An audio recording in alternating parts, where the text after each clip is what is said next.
ਸਤਨਾਮ ਸ਼੍ਰੀ ਵਾਹਿਗੁਰੂ ਜੀ। ਇੱਕ ਓੰਕਾਰ ਸਤਨਾਮ ਕਰਤਾ ਪੁਰਖ ਨਿਰਭਉ ਨਿਰਵੈਰ ਅਕਾਲ ਮੂਰਤ ਅਜੂਨੀ ਸੈਭੰ ਗੁਰ ਪ੍ਰਸਾਦ। ਜਪੁ ਆਦਿ ਸਚ ਜੁਗਾਦਿ ਸਚ ਹੈ ਭੀ ਸਚ ਨਾਨਕ ਹੋਸੀ ਭੀ ਸਚ। ਪਰਣਬੋ ਆਦਿ ਏਕ ਓੰਕਾਰ ਜਲ ਥਲ ਮਹੀਲ ਕੀਓ ਪਸਾਰਾ। ਆਦਿ ਪੁਰਖ ਅਵਗਤ ਅਵਗਨਾਸੀ ਲੋਕ ਚਤੁਰਦਸ ਲੋਕ ਪ੍ਰਕਾਸ਼ੀ।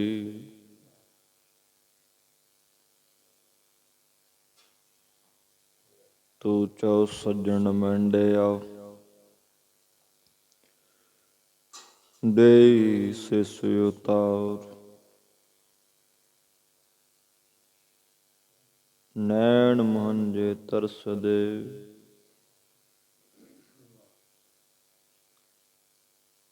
ਕਦ ਪਸੀ ਦੀਦਾਰ। ਤੁਧ ਆਗੇ ਅਰਦਾਸ ਹਮਾਰੀ ਜਿਉ ਪਿੰਡ ਸਭ ਤੇਰਾ। ਕਹੋ ਨਾਨਕ ਸਭ ਤੇਰੀ ਵਡਿਆਈ ਕੋਈ ਨਾਉ ਨਾ ਜਾਣੈ ਮੇਰਾ। ਕਹੋ ਨਾਨਕ ਸਭ ਤੇਰੀ ਵਡਿਆਈ ਕੋਈ ਨਾਉ ਨਾ ਜਾਣੈ ਮੇਰਾ।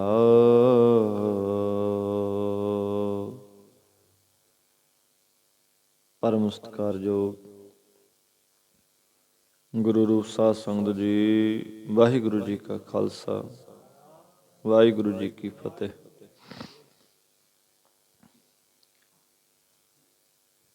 ਸਚਿਤ ਆਨੰਦ ਪਰਮਾਤਮ ਦੇ ਪੁਰੀ ਵਿਸ਼ਮਤਾ ਸਾਪੁਰਸ਼ਾ ਸ੍ਰੀ ਅਕਾਲ ਪੁਰਖ ਪਰਮਾਤਮਾ ਵਾਹਿਗੁਰੂ ਜੀ ਨੇ ਅਪਾਰ ਰਹਿਮਤ ਕਿਰਪਾ ਕੀਤੀ ਹੈ। ਅੰਮ੍ਰਿਤ ਵੇਲੇ ਦੇ ਸੁਭਾਗ ਸਮੇਂ ਬਖਸ਼ੇ ਨੇ।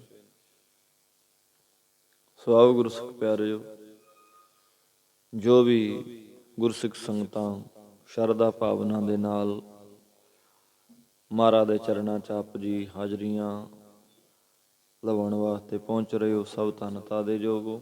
ਯਤਨ ਕਰੀਏ ਸਤਿਗੁਰਾਂ ਦੀ ਬਖਸ਼ੀ ਹੋਈ ਲੜੀਵਾਰ ਕਥਾ ਵਿਚਾਰ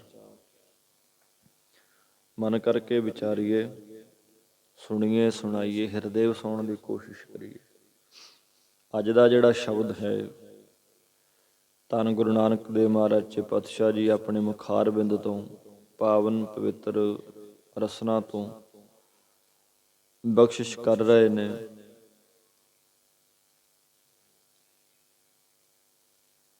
ਯਤਨ ਕਰੀਏ ਮਹਾਰਾਜ ਦੇ ਉਪਦੇਸ਼ ਨੂੰ ਅੰਦਰ ਗ੍ਰਹਿਣ ਕਰਨ ਦਾ।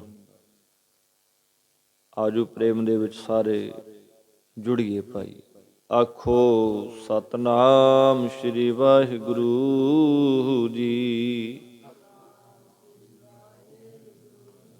ਸਤਨਾਮ ਸ਼੍ਰੀ ਵਾਹਿਗੁਰੂ ਜੀ।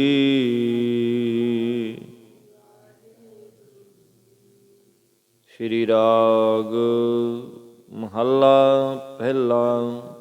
ਡੂੰਗਰ ਦੇਖ ਡਰਾਵਣੋ ਪਈੜੈ ਡਰਿਆਸ। ਗੁਰੂ ਨਾਨਕ ਦੇਵ ਮਹਾਰਾਜ ਕਹਿ ਰਹੇ ਆ, ਕਹਿੰਦੇ ਭਾਈ ਵੇਦਾਂ ਸ਼ਾਸਤਰਾਂ ਨੂੰ ਬਾਚ ਕੇ ਪਰਲੋਕ ਦੇ ਰਸਤੇ ਵਿੱਚ ਡਰਾਵਣੋਂ ਕਹੀਏ, ਭਿਆਨਕ ਡੂੰਗਰ ਕਹੀਏ, ਪਹਾੜ ਦੇਖ ਕੇ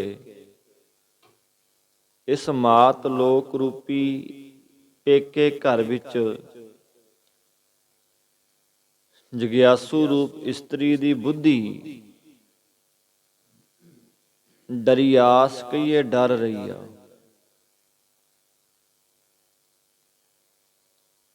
ਜਦੋਂ ਕਿ ਪਰਲੋਕ ਨੂੰ ਜਾਣਾ ਪਿਆ ਕਹਿੰਦੇ ਤਾਂ ਸਾਡਾ ਕੀ ਹਾਲ ਹੋਣਾ। ਹਰ ਇੱਕ ਦਾ ਮਨ, ਬੁੱਧੀ, ਮਤ ਸਾਡੀ ਡਰਦੀ ਆ ਵੀ ਉੱਥੇ ਏਦਾਂ ਹੋਣਾ, ਆਹ ਹੋਣਾ, ਏਦਾਂ ਹੋ ਜਾਏਗਾ, ਕੀ ਹਾਲ ਹੋਣਾ। ਉੱਚੋ ਪਰਬਤ ਗਾਖੜੋ ਨਾ ਪੌੜੀ, ਤਿਤ ਤਾਸ।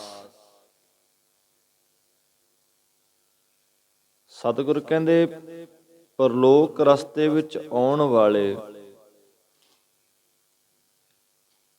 ਉੱਚੇ ਪਹਾੜਾਂ ਉੱਤੇ ਚੜ੍ਹਨਾ ਬੜਾ ਕਠਿਨ ਹੈ, ਬੜਾ ਔਖਾ ਹੈ।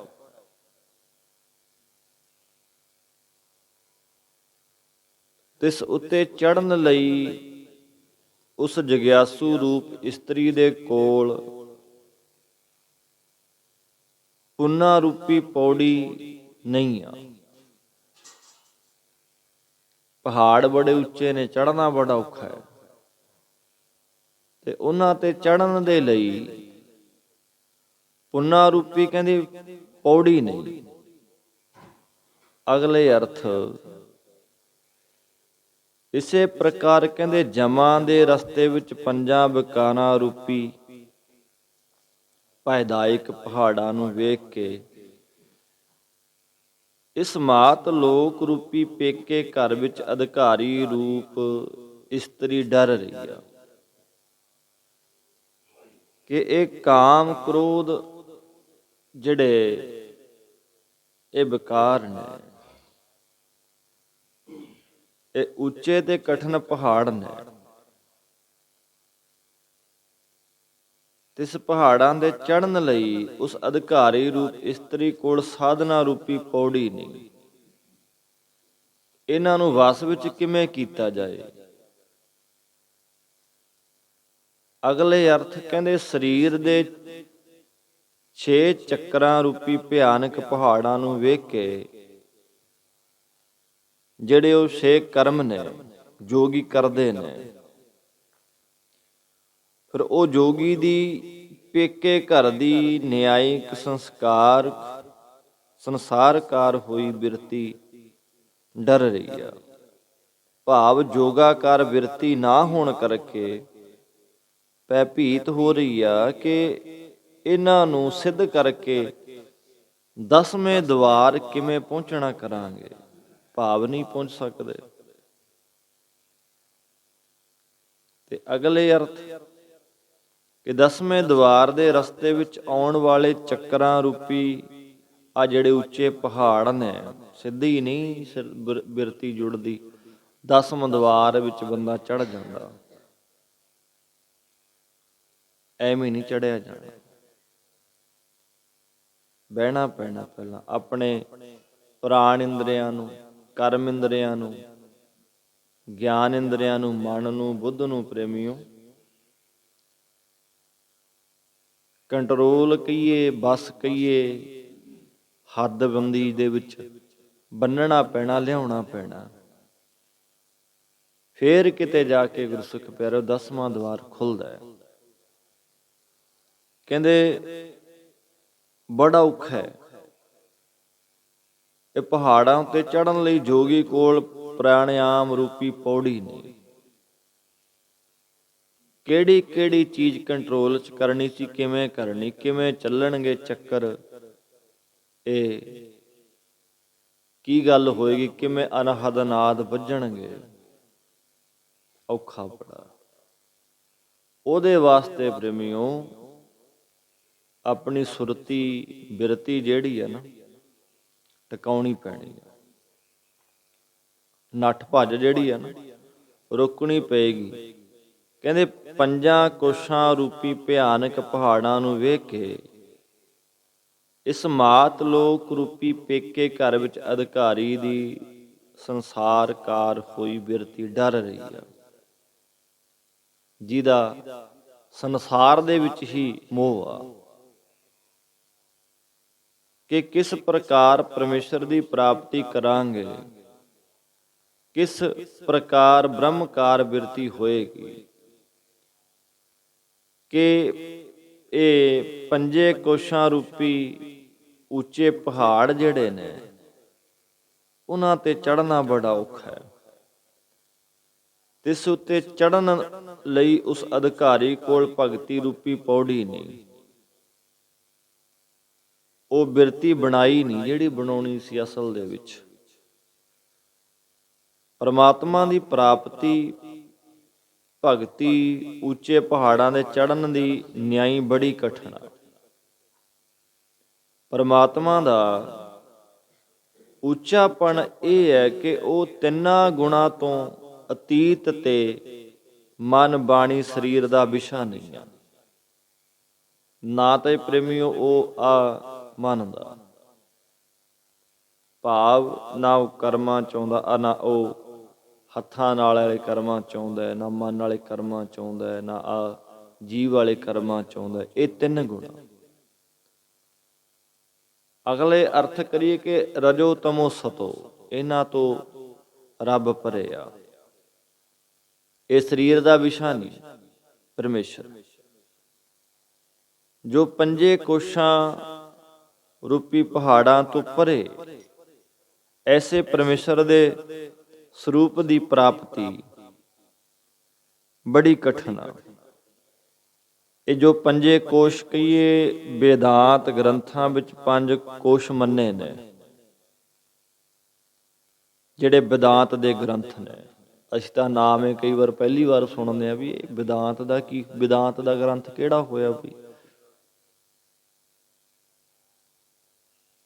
ਹੁਣ ਕਈ ਦਸਮ ਗ੍ਰੰਥ ਨੂੰ 10ਵਾਂ ਗ੍ਰੰਥ ਕਹੀ ਆ ਵੀ 10ਵਾਂ ਗ੍ਰੰਥ ਵੀ ਕਿਹੜਾ 10ਵਾਂ ਗ੍ਰੰਥ।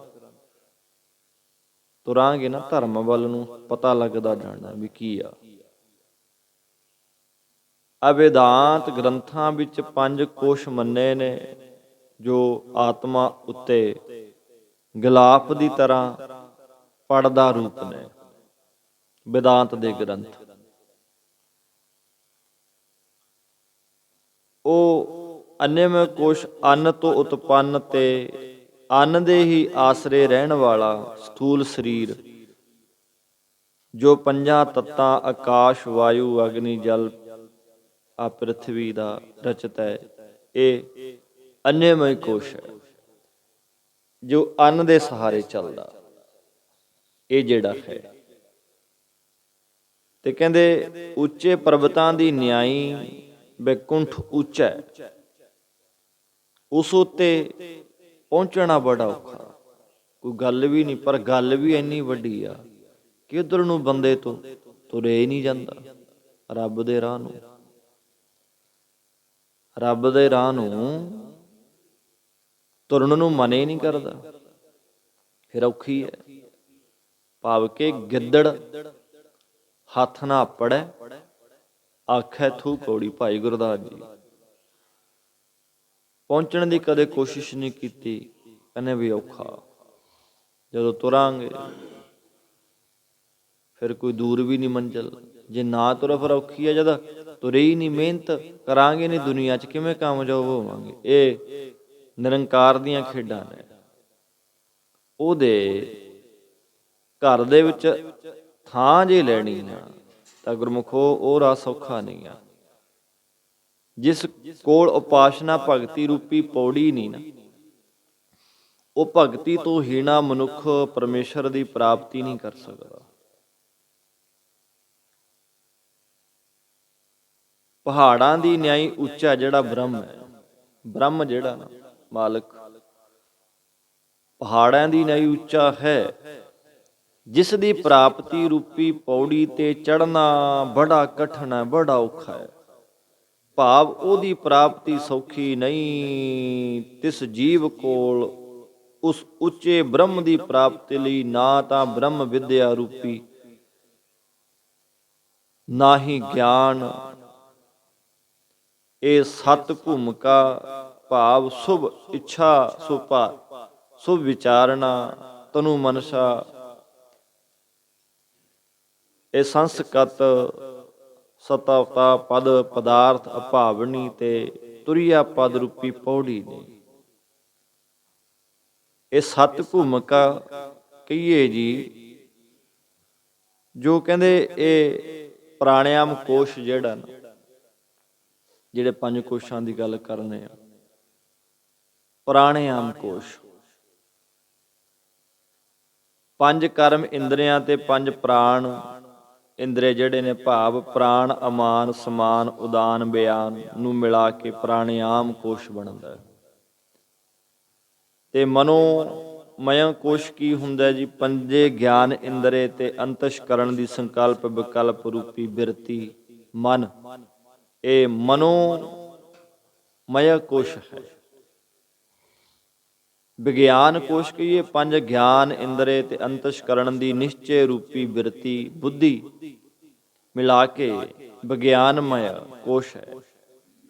ਆਨੰਦਮਯ ਕੋਸ਼ ਕਹੀਏ ਸਤੋ ਗੁਣ ਵਿਸ਼ਿਸ਼ਟ ਜੀਵ ਰੂਪ ਆਤਮਾ ਦਾ ਅਵਰਣ ਜਾਂ ਸਖੋਪਤੀ ਅਵਸਥਾ ਵਿੱਚ ਚੇਤਨ ਦੇ ਆਭਾਸ ਸਹਿਤ ਜੋ ਅਗਿਆਨ ਹੈ, ਇਹ ਆਨੰਦਮਯ ਕੋਸ਼ ਹੈ। ਇਹ ਜਿਹੜੀ ਸਤ ਭੂਮਿਕਾ ਕਹੀਏ, ਜੋ ਆਪਾਂ ਜਪਜੀ ਸਾਹਿਬ ਦੀ ਵਿਚਾਰ ਵੀ ਕੀਤੀ ਹੈ ਪਿੱਛੇ, ਜਿਹੜੀ 32ਵੀਂ ਪੌੜੀ ਆ ਨਾ, ਇੱਕ ਦੂ ਜੀ ਪਉ ਲੱਖ ਹੋਏ, ਲੱਖ ਹੋਵੇ ਲੱਖ 20, ਇਹ ਜਿਹੜੀ ਪੌੜੀ ਆ, ਇਹਦੇ ਵਿੱਚ ਸੱਤੇ ਭੂਮਿਕਾ ਦੀ ਵਿਆਖਿਆ ਮਹਾਰਾਜ ਨੇ ਸਾਨੂੰ ਬਖਸ਼ਿਸ਼ ਕੀਤੀ ਆ। ਆਪਾਂ ਪਿੱਛੇ ਅਰਥ ਉਹਦੇ ਕਰਕੇ ਆਏ ਆ। ਉਹ ਭੂਮਿਕਾ ਜਿਹੜੀ ਆ ਨਾ, ਉਹ ਤੁਰਿਆ ਪਦ ਰੂਪੀ ਪੌੜੀ ਆ।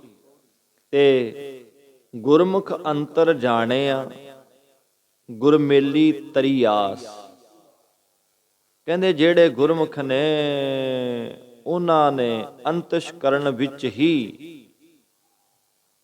ਬ੍ਰਹਮ ਸਰੂਪ ਆਤਮਾ ਨੂੰ ਜਾਣ ਲਿਆ।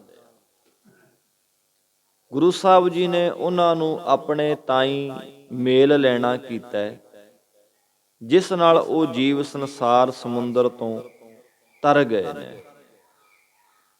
ਆਸਾ ਰੂਪੀ ਨਦੀ ਤੋਂ ਤਰ ਕੇ ਮੁਕਤੀ ਰੂਪੀ ਕਿਨਾਰੇ ਤੇ ਉਹ ਪਹੁੰਚ ਗਏ। ਤੇ ਮਹਾਰਾਜ ਕਹਿੰਦੇ ਆ ਜੀ, ਭਾਈ ਰੇ ਭਵਜਲ ਬਿਖਮ ਡਰਾਓ। ਚੇਤਨ ਦੀ ਅੰਸ਼ ਹੋਣ ਕਰਕੇ ਮਹਾਰਾਜ ਜੀ ਸਾਰਿਆਂ ਨੂੰ ਕਹਿੰਦੇ ਆ, ਭਾਈ ਜਾਂ ਜੀਵ ਨੂੰ ਭਰਾਤਾ ਮਹਾਰਾਜ ਚੇ ਪਾਤਸ਼ਾਹ ਕਹਿੰਦੇ ਸਭ ਨੂੰ ਆਪਣਾ ਬਣਾ ਕੇ ਕਿ ਇਹ ਜੀਵ ਸੰਸਾਰ ਸਮੁੰਦਰ ਦੀ ਨਿਆਈ ਹੈ, ਜਿਸ ਵਿੱਚ ਭੈ ਰੂਪੀ ਜਲ ਹੈ। ਉਹਨੂੰ ਤਰਨਾ ਬੜਾ ਔਖਾ ਹੈ। ਉਸ ਵਿੱਚ 5 ਕੋਸ਼ਾਂ ਰੂਪੀ ਪਹਾੜ ਨੇ, ਡਰ ਦੇਣ ਵਾਲੀ ਲਹੂ ਤੇ ਪਾਕ ਦੀ ਬੈਤਰਣੀ ਨਦੀ ਵਗ ਰਹੀ ਆ, ਜਿਹਨੂੰ ਵੇਖ ਕੇ ਬੜਾ ਡਰ ਆਉਂਦਾ ਹੈ। ਜੋ ਮੁਸਲਿਮ ਵੀਰ ਨੇ ਉਹਨਾਂ ਦੇ ਮਤ ਅਨੁਸਾਰ ਬਾਲ ਨਾਲੋਂ ਵੀ ਬਰੀਕ ਪੁਲ ਹੈ, ਜਿਹੜਾ ਉਹਨਾਂ ਦਾ ਮਤ ਕਹਿੰਦਾ ਬਾਲ ਨਾਲੋਂ ਵੀ ਬਰੀਕ ਪੁਲ ਹੈ। ਕਹਿੰਦੇ ਉਹਦੇ ਉੱਪਰੋਂ ਪੁੰਨੀ ਪੁਰਖ ਲੰਘ ਜਾਂਦੇ ਨੇ, ਪਰ ਜਿਹੜੇ ਪਾਪੀ ਬੰਦੇ ਨੇ ਉਹਨਾਂ ਦੇ ਅੰਗ ਝੜ ਕੇ ਇਹਦੇ ਵਿੱਚ ਡਿੱਗ ਜਾਂਦੇ ਨੇ। ਇਸ ਲਈ ਇਹ ਬੜਾ ਕਠਿਨ ਹੈ ਕਿ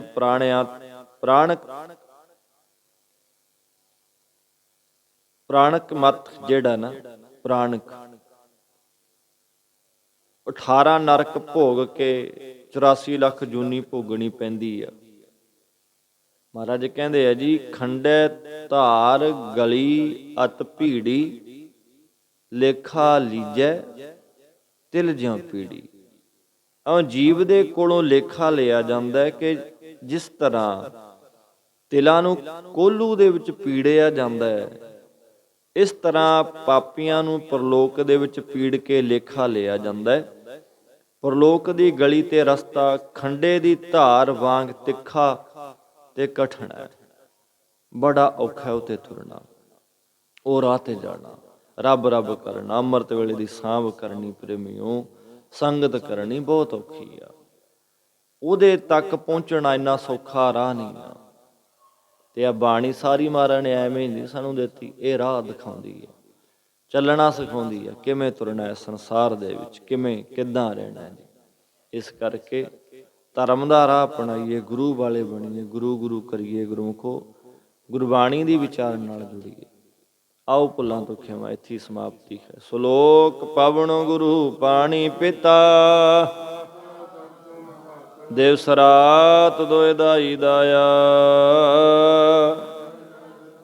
ਚੰਗਿਆਈਆਂ ਬੁਰਿਆਈਆਂ ਕਰਮੀ ਆਪੋ ਆਪਣੀ, ਜਿਨੀ ਨਾਮ ਤੇ ਆਇਆ ਨਾਨਕ ਤੇ ਮੁਖ ਉਜਲੇ, ਜਿਨੀ ਨਾਮ ਤੇ ਆਇਆ ਨਾਨਕ ਤੇ ਮੁਖ ਉਜਲੇ। ਵਾਹਿਗੁਰੂ ਜੀ ਕਾ ਖਾਲਸਾ, ਵਾਹਿਗੁਰੂ ਜੀ ਕੀ ਫਤਿਹ।